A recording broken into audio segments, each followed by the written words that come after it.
আসসালামু আলাইকুম। হারুন এডুকেশন ওয়ার্ল্ডের পক্ষ থেকে সবাইকে শুভেচ্ছা। আজকের আলোচনার বিষয় বিশ্বগ্রাম ধারণার উপাদানসমূহ। বিশ্বগ্রাম ধারণার উপাদানসমূহের মধ্যে প্রথম যে উপাদানটি রয়েছে সেটা হচ্ছে যোগাযোগ। এই যোগাযোগ ব্যবস্থাকে আরও ভালো করে বোঝানোর জন্য যোগাযোগকে দুই ভাগে ভাগ করা হয়েছে। একটা হচ্ছে টেলিযোগাযোগ ব্যবস্থা, টেলিকমিউনিকেশন সিস্টেম, আর একটা হচ্ছে তথ্য যোগাযোগ ব্যবস্থা, ইনফরমেশন কমিউনিকেশন সিস্টেম। এখন টেলিযোগাযোগ ব্যবস্থা কি?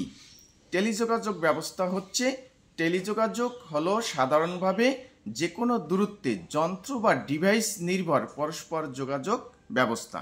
যেমন আমরা যে কোনো স্থানে যখন কোনো ডিভাইসের মাধ্যমে যোগাযোগ করি তখন ওই যোগাযোগটা হচ্ছে টেলিযোগাযোগ ব্যবস্থা। যেমন আমরা মোবাইল ফোনের মাধ্যমে কারোর সাথে যোগাযোগ করি, টেলিফোনের মাধ্যমে কারোর সাথে যোগাযোগ করি, কারণ মোবাইল বা টেলিফোন যেমন একটা ডিভাইস, এই ডিভাইস ব্যবহার করে যে কোনো দূরত্বে যোগাযোগ করা। সেজন্য বলা হয় যে টেলিযোগাযোগ হলো সাধারণভাবে যে কোনো দূরত্বে যন্ত্র বা ডিভাইস নির্ভর পরস্পর যোগাযোগ পদ্ধতি। শুরুতে এই যোগাযোগ টেলিগ্রাফ ও টেলিফোন নির্ভর থাকলেও আজ বিশ্বগ্রামের ধারণা সংশ্লিষ্ট বিভিন্ন প্রযুক্তির উদ্ভাবনে আধুনিক টেলিযোগাযোগ ব্যবস্থা মানুষের ভৌগোলিক দূরত্বের বাধাকে পুরোপুরি জয় করতে সক্ষম হয়েছে। টেলিযোগাযোগ ব্যবস্থার গুরুত্বপূর্ণ অংশ হল digital telephone network, mobile communication এবং স্যাটেলাইট। যে আমরা আধুনিক টেলিযোগাযোগ ব্যবস্থার গুরুত্বপূর্ণ তিনটি অংশ দেখতে পাই। সেই অংশ তিনটি হলো যে digital telephone network, mobile communication এবং স্যাটেলাইট। এখন প্রশ্ন আছে যে ডিজিটাল টেলিফোন নেটওয়ার্ক কি? যে ডিজিটাল টেলিফোন নেটওয়ার্ক আধুনিক সব সুবিধা নিয়ে তৈরি টেলিফোনকে ডিজিটাল টেলিফোন বলে। যে আধুনিক যোগাযোগের ক্ষেত্রে টেলিযোগাযোগের ক্ষেত্রে যত সুবিধা রয়েছে সকল সুবিধা নিয়ে তৈরি টেলিফোনকে ডিজিটাল টেলিফোন বলে। ডিজিটাল টেলিফোন ব্যবহার করে পরিপূর্ণ সুবিধা নিতে চাইলে টেলিফোনের নেটওয়ার্কটিও ডিজিটাল মানের হতে হয়। যে বর্তমানে আমাদের যে ডিজিটাল টেলিফোন ব্যবহার করে যদি আমরা পরিপূর্ণ সুবিধা নিতে চাই তাহলে আমাদের টেলিফোনের যে নেটওয়ার্কটি সেটি কিন্তু অবশ্যই ডিজিটাল মানের হতে হবে, তা না হলে কিন্তু হবে না।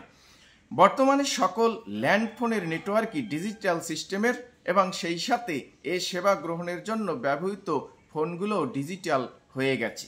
যে আমাদের বর্তমান সময়ে যে ল্যান্ডফোনগুলি রয়েছে সেগুলোর নেটওয়ার্ক কিন্তু ডিজিটাল নেটওয়ার্ক, সেগুলোর নেটওয়ার্ক কি ডিজিটাল নেটওয়ার্ক, এবং তার সাথে কিন্তু আমাদের যে সেবা গ্রহণের জন্য ব্যবহৃত ফোনগুলোও কিন্তু আমাদের ডিজিটাল হয়ে গেছে। Public switched telephone network PSTN হলো ডিজিটাল টেলিফোন নেটওয়ার্কের একটি সাফল্যের ধারণা। যে সংক্ষেপে PSTN, যেটা হচ্ছে public switched telephone network, digital telephone নেটওয়ার্কের একটি সাফল্যের ধারা। এটা হচ্ছে একটা সাফল্যের ধারা, যে ধারাবাহিকভাবে যে সাফল্য লাভ করছে তার মধ্যে অন্যতম একটি সাফল্যের ধারা হচ্ছে এটি। ডিজিটাল টেলিফোন নেটওয়ার্কের মাধ্যমে এখন একই ফোন লাইনে ভয়েস কলের পাশাপাশি ডেটাও প্রেরণ করা সম্ভব। অর্থাৎ ডিজিটাল যে টেলিফোন নেটওয়ার্ক রয়েছে সেই টেলিফোন নেটওয়ার্কের মাধ্যমে আমরা যেমন ভয়েস কল করি, কথা বলি, তার সাথে সাথে কিন্তু কিছু ডেটা বা তথ্য প্রেরণ করাও কিন্তু সম্ভব। এই ফোনে অধিক নিরাপত্তা ও প্রাইভেসি পাওয়া যায়। যে এই ফোন কিন্তু অনেকটাই নিরাপদ এবং প্রাইভেসি পাওয়া যায়, অর্থাৎ গোপনীয়তা রক্ষা করা যায়। এতে খরচ অনেক কম এবং আন্তর্জাতিক রোমিং সুবিধা অন্তর্ভুক্ত।